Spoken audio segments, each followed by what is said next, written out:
putting people first is honestly, part of who I am and have tried to be as a leader for, 20 plus years now. I think that's also one of the reasons why you and I are talking, given your specialization. And I'm going to stress the word relationship here because it's Oh super yeah. important. If you have a trusting, genuine relationship, you can make mistakes every now and then, right? If you have a vendor relationship or transactional relationship, it tends to be one-sided or it tends to be one transaction. And that's not the business that we're in. We have an obligation to not react emotionally to swings in the market, right? And so one of the benefits, if we are working together, Van, is you might be super emotional about something, and I'll listen to you, and we'll talk about that and what that means to you. If the market did drop by 30%, are you going to be able to sleep at night? What does that look like? And so we do want to bring in the more, let's call it, for lack of a better word, kind of the scientific aspect to it. I will let Ken introduce himself properly, Well, please. Van, thanks for letting me join you today. I really appreciate it. As you mentioned, my name is Ken Lako, and I'm a CEO of a Members Trust Company. We're a wealth management firm based out of Tampa, but we have a national presence and offices in the DC area, Denver, Las Vegas, and then other remote employees that work across the nation. So I've been here a couple of years now, and prior to that, I spent roughly, let's say, 20 to 25 years in the trust and wealth management space with one of the larger trust companies in the nation, and also a mid-size, kind of a super regional trust company too. So It's a real pleasure to have you. So what's really interesting about you and your organization is what you are saying actually on your website and homepage of your website, is saying putting people before profit. I really want to hear what that actually means for you. I appreciate the question, and it's interesting you pulled that out of the website. There's a lot of stuff on the website, right? But the reason I say it's interesting is putting people first is honestly, part of who I am and have tried to be as a leader for 20 plus years now. I think that's also one of the reasons why you and I are talking, given your specialization and behavior and stuff like that. So looking forward to our conversation today. But at the end of the day, whether you're looking at clients, you're looking at partners, you're looking at employees, we're in the people business, right? And we have to grow the business. We have to take care of different things. But, we can't lose sight of the fact that every decision we make is probably affecting other people in some way, shape, or form. Quality of relationship is more valuable than economical transaction. And taking it from there, we basically build indispensable relationship. So translate this into brand. Now, what's the definition of a brand is actually indispensable customer relationship. So just want to hear what you think about that. I don't think that. So oftentimes when we have conversations like this, we talk about it in the sense of an either or, right? You're either personal brand, people oriented, or you're more business oriented. And I think it's an and, right? It's not an or situation. So if you think about the wealth management business, and what we're trying to do is gather assets. That's what our competition's trying to do. And our clients and our partners speak with their wallet. And so if we're doing a great job, they'll bring us more assets to manage on their behalf. And if we're not, they're going to take it somewhere else. There's plenty of options there, right? But part of what goes into that is exactly what you're talking about, is that indispensable relationship, right? And I'm going to stress the word relationship here because it's Oh super yeah. important. If you have a trusting, genuine relationship, you can make mistakes every now and then, right? If you have a vendor relationship or transactional relationship, it tends to be one-sided or it tends to be one transaction, and that's not the business that we're in. So I think always having both, kind of the short-term perspective in terms of, Van, what do you need from us right now? So yeah, I would love if you can illustrate what we're talking about with your stories from your, like, it's really practice, right? Sure. I don't. So we talked about a lot. You're right. I don't remember what Yes, exactly we did. Yep. stories we were talking about, but if we could, let's focus on kind of that indispensable relationship and what that means, right? And so one example I would give for you was we have a current client who is a widow, and like older generations, oftentimes the husband would have paid the bills and took care of the finances, and oftentimes the wife didn't really know as much about it, right? Well, the husband takes care of that. And I think one of the stories you were talking about is where we come into play in that situation, right? And so the case that we were talking about, the husband passed away. Our client was 90 plus years old, and the husband, to his credit, did a really nice job of laying out an estate plan for her. All right. But the problem was the three people that he named as power of attorney to help her out all predeceased her. And that happens, right? You get 90 or 95 years old, your friends and family oftentimes pass away. So there was a lady who was all alone, had significant wealth, right, but didn't know what to do with it or how to manage it or even what a checkbook looked like. And that was causing some health concerns for her because I'm not sure if you've ever experienced it in your personal life, Ann, but significant amounts of stress can absolutely impact your health, right? And what do people tend to get most stressed about? They get stressed about money, they get stressed about relationships, get stressed about health, right? So if you're not careful, it can be a never-ending cycle. But where we stepped in this case is we were able to contact a niece who lived a couple states away. So instead of the niece having to step in and be the business manager for our client, we work together with her to make sure all of her needs are taken care of. So we'll take care of the finances. There are some things we can't do as a trustee, right? We can't, because technically we could hire third parties to help with the healthcare and stuff like that, but it's not our forte. And so the niece came in and we partner with the niece, again, in a trusting relationship. She got to know us. She knew that, we're here for her aunt's best interest, which is obviously a fiduciary always acting in the client's best interest, and started working together. So now the niece will come down to visit once a quarter and she gets to take her out for ice cream. I would say the currency that drives in the personal relation is the trust. And, there's nothing new to it. No, there is not. But I'm stressing it up. I'm saying this is probably one thing that is critical in that relationship or economy or relationship economy is the trust.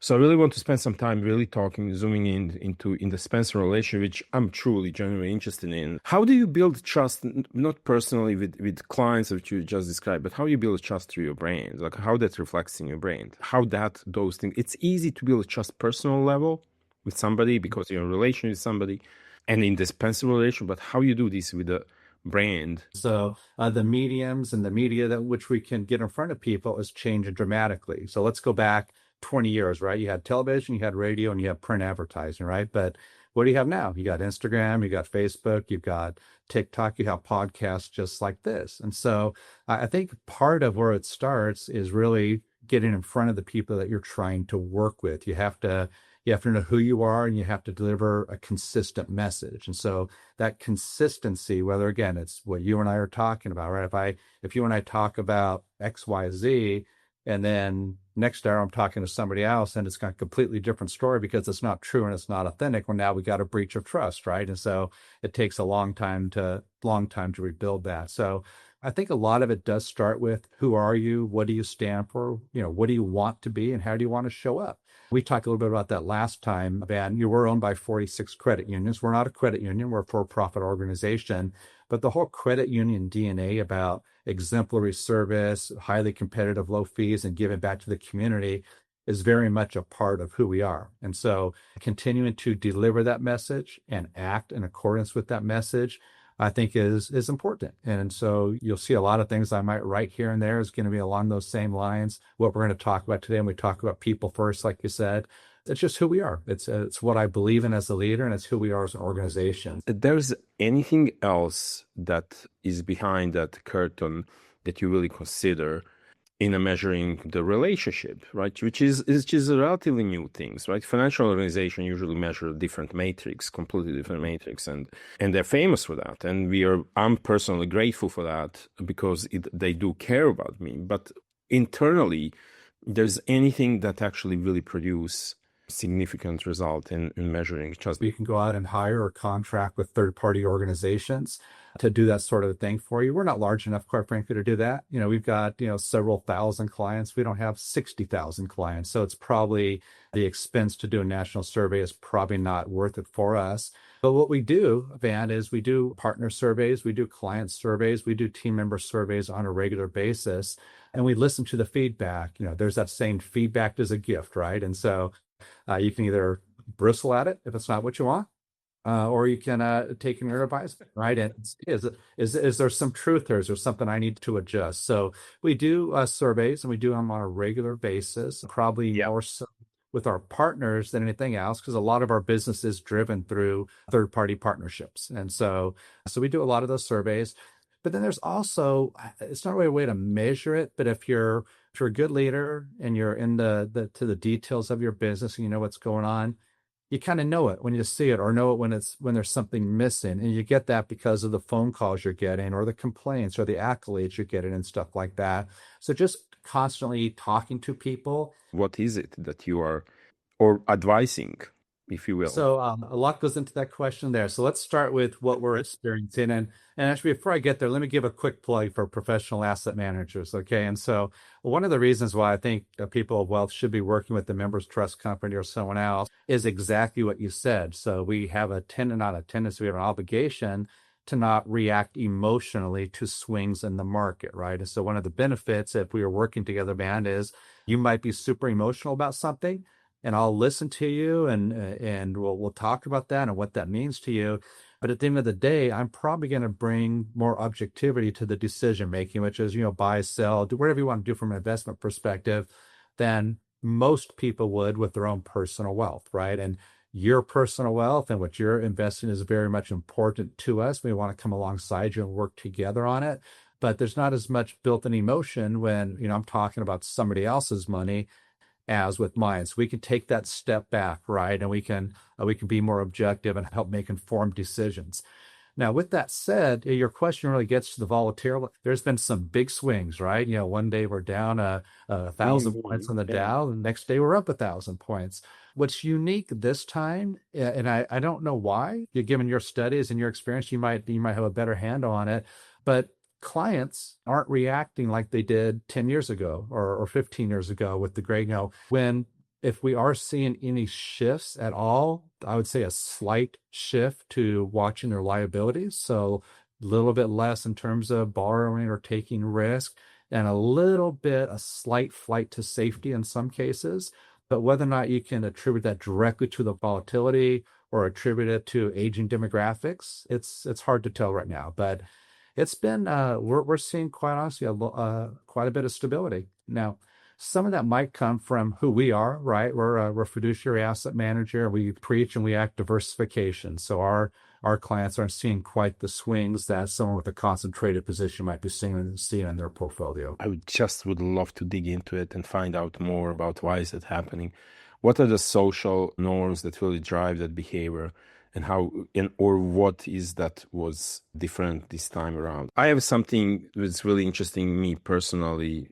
What do you think about empathy as a framework? I mean, you're dealing with the clients and in a really not, unstable environment, and empathy is like a first thing that you will say, oh yeah, empathy, I'm proposing and sort of guiding it through, or it's really overrated.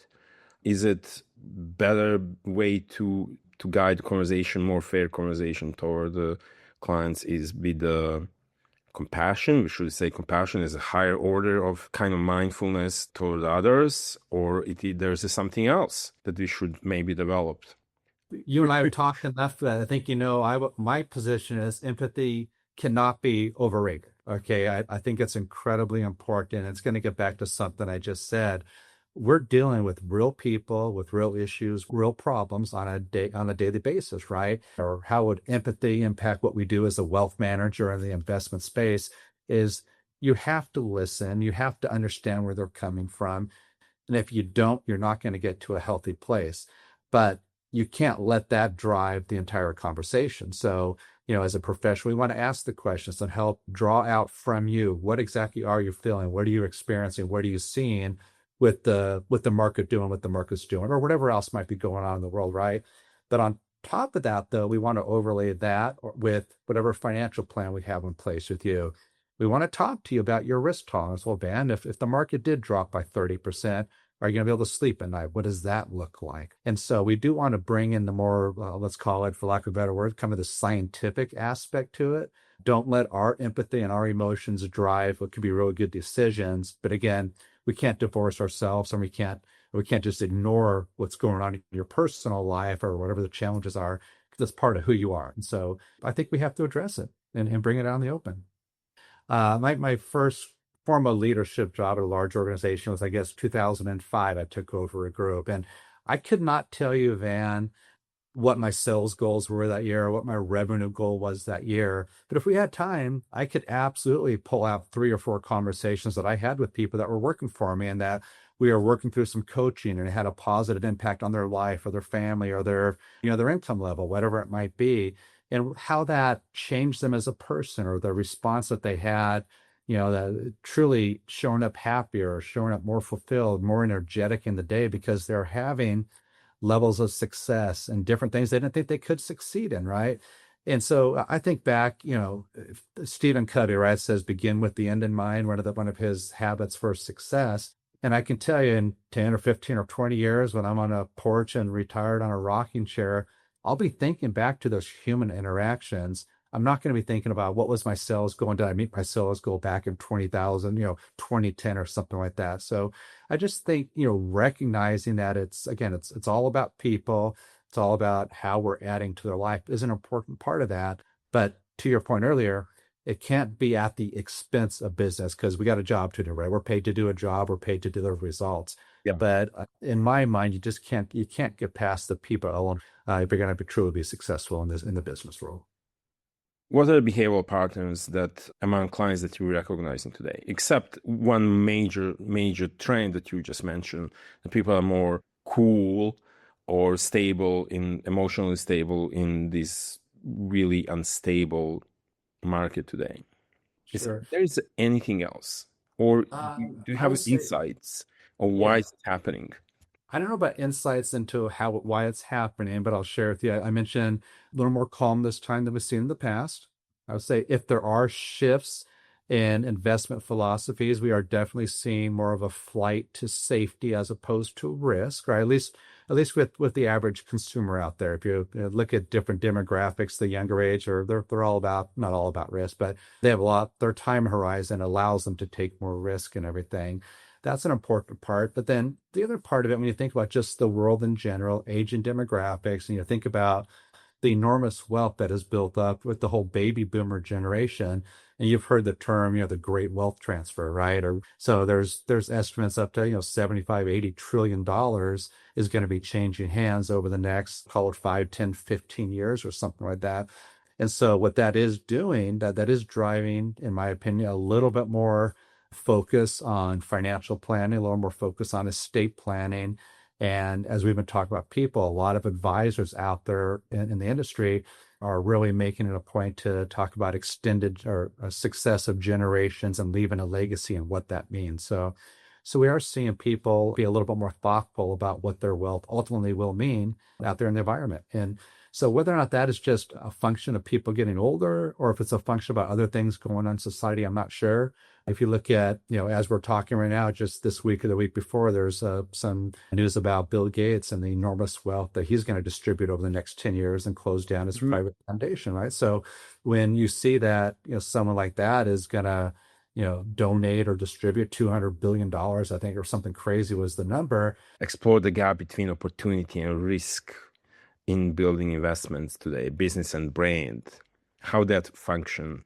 Tell me, give me your professional insights. I'll start I'll start micro and work my way out if that's okay. So if you Okay. think about the personal level, an individual out there in society, right?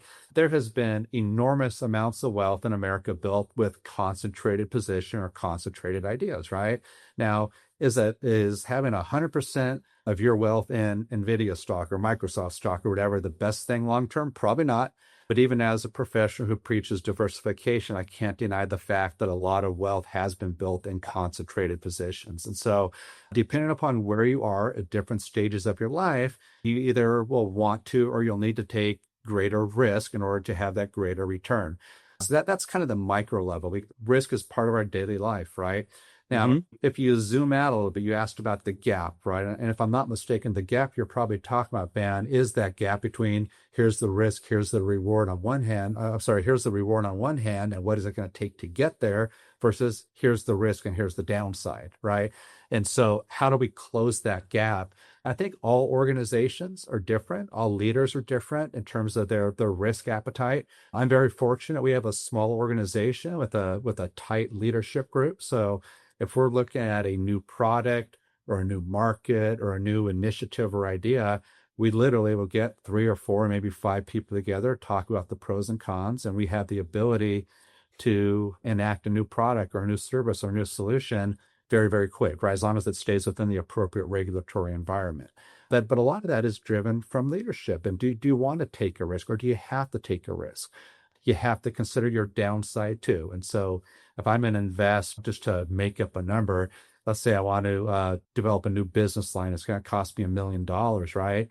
I've got to be pretty darn comfortable that there's going to be some measure of success there based Yeah. upon client demand, partner demand, or something like that, right? Otherwise, I've got a board of directors I'm going to have to answer to. And so Yeah. I'm not sure if I'm answering your question exactly, but it's really, it's an ongoing balance between looking at the opportunity and your need versus how much risk can I take, am I willing to take, and constantly reassessing that and checking it is kind of where I would land with that.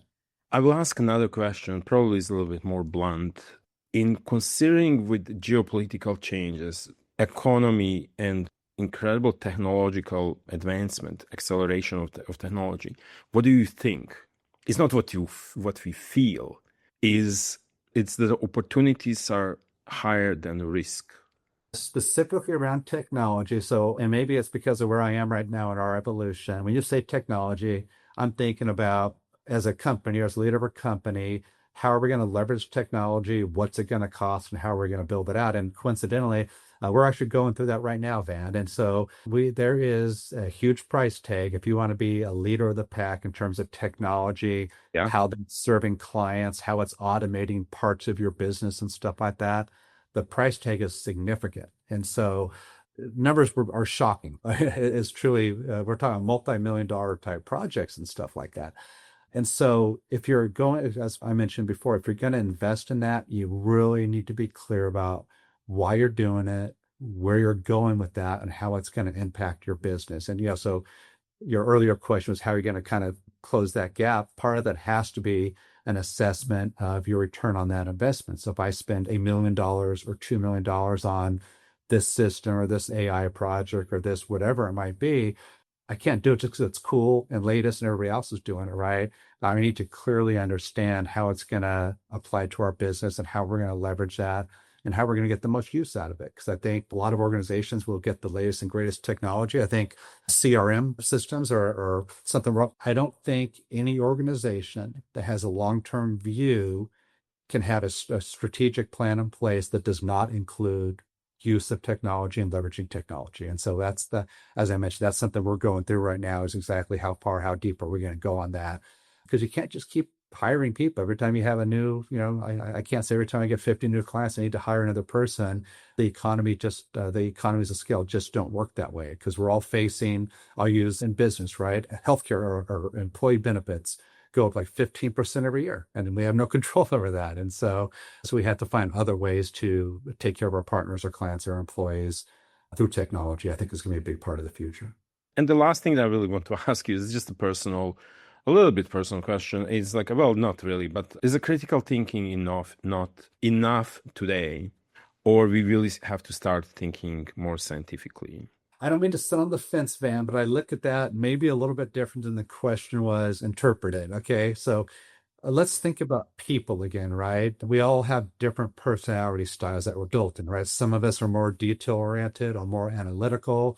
Some of us are more driven by emotions. And so telling someone who is an extroverted, emotional type person that they need to be more scientific is easy, but it might not be in their DNA. Okay. And so again, going down a little bit different path than I think your question was intended, but recognizing as we talked about, that we're all coming to work with different thoughts and different set of opinions and different backgrounds, right? And that's what at the end of the day, what diversity is all about. I think that leads to not just a singular approach, because there's space for both of them, right? And I think where you come out with the best solution is all of the above, which typically requires a team of people with different skills, different backgrounds, and that sort of thing. And so I'll use Members Trust Company, for example. Part of what we do is invest assets on behalf of our clients, right? So we'll have a chief investment officer, portfolio managers with CFA type credentials who are looking very deep at the markets and considering where the economy is going. And they're definitely going to get into that scientific aspect of, if we believe this is where the economy is going, here's how we need to adjust portfolios to provide a better return for our client. But then we also have trust officers as part of the same client team. And the trust officer might be dealing with some of the family planning. So our client has a child with special needs, or we need to address what that means. Or our client has incredible philanthropic goals. They want to leave a certain legacy. Well, how do we plan around that? And that might be more of the critical type thinking as opposed to the scientific thinking. So I don't mean to sound like a fence sitter on this one, but I think it's all of the above. And I truly believe that to provide the best level of service and the best value for clients and partners is where a team-based environment really comes in. You have people with different backgrounds, different beliefs, just approaching the business from a different way. And it's through that constructive dialogue where I think the really, really good decisions are made. Part of what I'm working on is bringing more people on board who want to make the change and want to do that. And so it's people's part of it. I was looking at the phone, navigating. I was like, a move my way on the mission.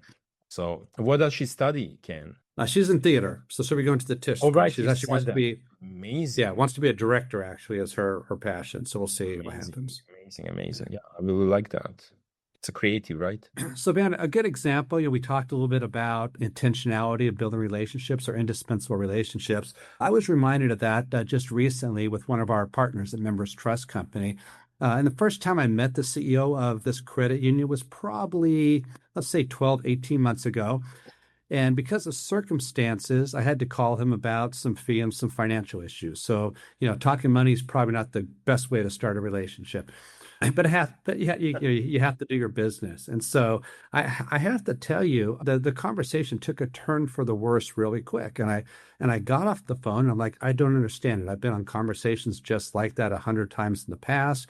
I've never seen a reaction like that. This is a good partner, right? So what do we need to do to rehabilitate the relationship? And kind of let it lay there for a while. And we kept doing business and whatnot with them. But that was always in the back of my mind, is that there was, some sort of a gap between where we were and where they were, or if not as at the organizational level, at least CEO to CEO, we had a disconnect. So I needed to figure out what that was. A couple months back, or maybe a month or so ago, one of my team members and myself had a chance to go visit them out of state and spend a couple of days with them. I did some client calls and did some other things. But the part that I wanted to share with you was early in that visit, we had a meeting with our team and their leadership team as well, too. So it was a small group of people. And I being perfectly transparent with you. And, when he first walked in the room and other people were talking, you could kind of feel the tension a little bit. So it wasn't just me imagining this. Mm-hmm. There was definitely a gap there or a potential issue there. So we kept talking and kept asking questions and things were going fine. But once we got past, kind of the nuts and bolts of the business, I took a pause and I asked him, I said, well, beyond that, beyond the stuff we talked about, tell me what's really important to you. What does your credit union want to do this year? And at your heart, what is it that you truly, genuinely stand for? And how can we help you? And you could literally feel like the tension leave the room. And so just immediately, he started launching into his passions and his heart and the mission for the credit union. And I'm going to oversimplify it, but part of what it boiled down to is they want to maintain the lowest possible fees for their members on all the products and services that they deliver to them. So when I called them first meeting, say, I think we need to raise fees. It's been 35 years. It was complete opposite of his passion, his heart, his number one priority. There's no way we were going to ever close that gap in that first call, right? Now, knowing this and enable us to have a good conversation about what that looks like and what the market rates are. And we were able to come to a place that worked for both of our firms. And so it might be an oversimplified version, but I just wanted to share taking a little bit of extra time and really getting to know who you're working with, right? Understand where they're coming from, what their priorities are, what their heart is kind of the people part of our process. And the more we can do that, I think the more likely we all are to get to a better solution in our partnerships. That's quite amazing story, super authentic and personal. So thank you seriously. But there's this. I just actually read this proportion of how to build a relationship and how the calls really go, and saying that first 20% of the call is supposed to be about building relationship. And it's, to me, is like, oh, should I really talk about Vetter? I can't do that. To me, is like don't do it. I just, think it's silly and I'm not English. So yeah, I love to talk to people anyway. So it seems to me that we both doing right thing naturally, right? So Well, and that's what I think it comes down to. It be authentic, be yourself, right? And so, I'm an introvert by nature, so I'm not going to walk into a party with 1,000 people and be the life of the party. But, so if I go to one of those functions and I know I have a business need there, I'll make sure I meet the people and have these smaller conversations. So I would just encourage anyone that listening to this, know yourself, be yourself. Don't try and be someone you're not, because then you're going to come across as inauthentic. It just isn't going to work. I did have to laugh, Van. You and I must have the same algorithms on these social media, because I just saw something very similar to what you were talking about. I think on Instagram earlier today. I got a chuckle out of that when you said it. So yeah, if well, what the worst thing of not being authentic or being yourself, which is relatively easy to say, be yourself. But the worst part of not being yourself is it comes very transactional, and people really, really don't like that. Transactional is the worst way being perceived. Or conversation is quite different than friendly, fun conversation about you really being truly intentional. Well, thank you for sharing the story. you're welcome. Thank you. Appreciate you asking the question. I would love to hear more. I would love to hear another story. It's really coming straight from your experience and battlefield of financial industry. Please. Yeah. So Van, I appreciate the way you're looking at kind of the behavioral side of our business, and recognizing that we're dealing with real people, real emotions, and can we be empathetic? Or I think if I heard you right, your question was, can we be over empathetic? And I would take the argument that there is a risk you could be over empathetic, but I think it would be hard. It'd be pretty hard to get there in most cases. And so maybe I could share an example of somebody I know, not a client, a members trust company. I'll say that from the get-go, is a very, very conservative investor. And if you look at a risk tolerance scale, this person is as far to the extreme on the conservative side as you're probably ever going to meet. But their financial advisor, with nothing but the best of intentions, encouraged them to be a little bit more aggressive and get into the stock market at the same time that the market was fluctuating.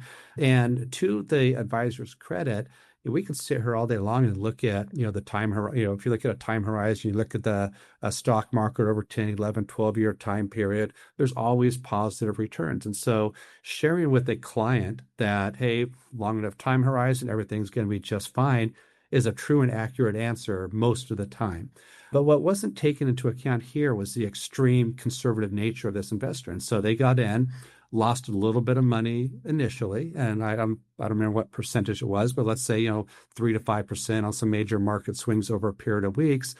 And for this particular investor who didn't need to make any extra money, they were set for retirement, they started losing sleep. And I mean 2 or 3 sleepless nights in a row. And I mean tears. And so their portfolio being misaligned with their core being essentially was starting to cause health issues. And so let's say hypothetically that the market did take off by 10%.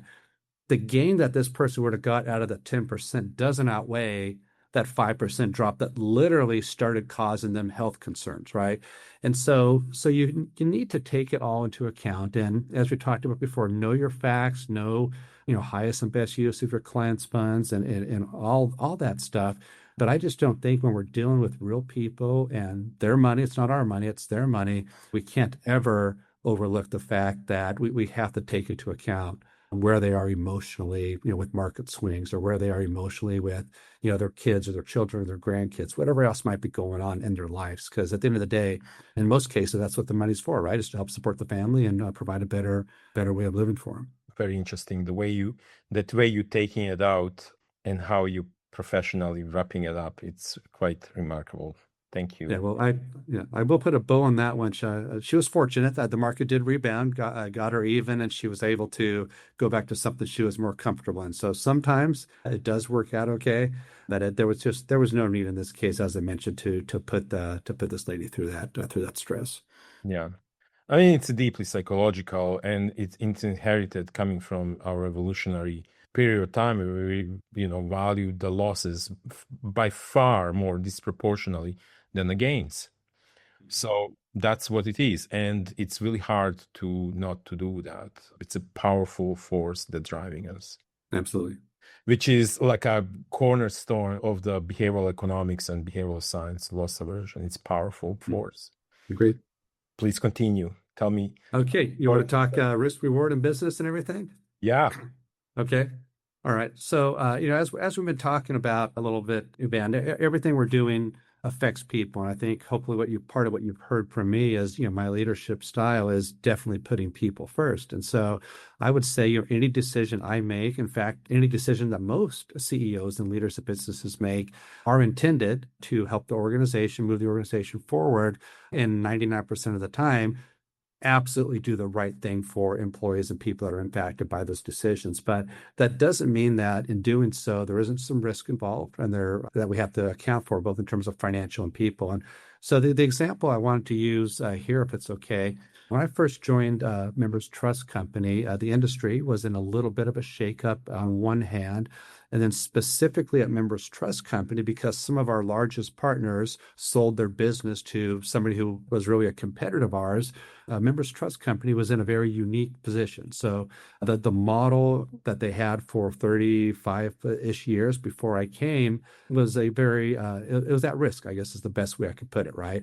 And so we are faced with a decision. Do we hold on? Do we keep doing what we've been doing for 30 more years, which helped build a really strong company?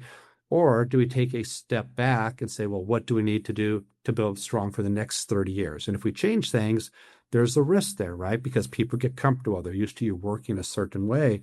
But in my mind, we honestly didn't have much of a choice, because the industry and our business partners were changing so clear that on paper, for me at least, I think it was clear we had to react and we had to course correct. And so what we did is we ended up building out a professional business development team, which the company had not previously had. And so there, you can imagine, right? We're hiring a head of sales. We're hiring multiple business development officers. There's a significant expense involved in doing that, right? But that's not the only risk. The financial risk wasn't it, because we're changing our model. We're changing how we're going to marketing. We're changing our branding. We're changing everything in the organization. And so there, again, huge risk associated with that, right? But as we looked at the pros and cons, we absolutely decided that was the best way to go forward. And hiring the officers was the easy part, quite frankly. Cutting the check to hire them was the easy part. But the change management was really the hard part, because we have a team of 60 plus people who are used to doing business a certain way. We have 85 credit union partnerships used to doing business a certain way. Multiple RIAs and broker dealers that we work with used to us doing business a certain way. And here's this new guy coming, and we're changing all that all of a sudden, right? Literally within the first 90 days of my tenure, we're starting to go down this path. And so, and rightfully so, I get it. Change is hard for a lot of people.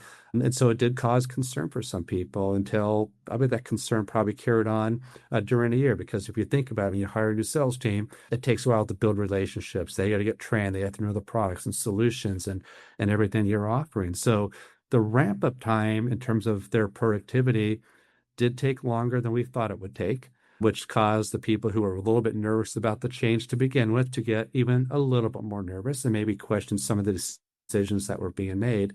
But as a leader, you have a couple choices, right? You can cave, or you can stand by your convictions. You can keep providing clarity, and you can have the courage to move forward. And that's I'm proud to say that's what we did at Members Trust Company. And so the good news of the end of that story is this team is absolutely thriving at the present time. We're bringing in more deals, and we're bringing in larger deals than the organization has seen in its 30 years. And so a little bit of a positive reinforcement for the team. Our pipeline is stronger than it's ever been, and I'm highly confident that the hard work and the blood, sweat, and tears from our team is paying off at the present time. But that's a long way of saying every decision we make in business has some risk, and you just got to decide, analyze it and see how much risk you're willing to take and what the potential reward is on it. Because again, you're, as a leader, you're affecting people's lives on a daily basis. You want to do what's right for them. So amazing. Good for you and for your team. Seriously, congratulations. Well, I'm blessed to have a lot of really good people on the team. It makes my life a whole lot easier. So very, very cool. Well, thank you for sharing this another authentic story.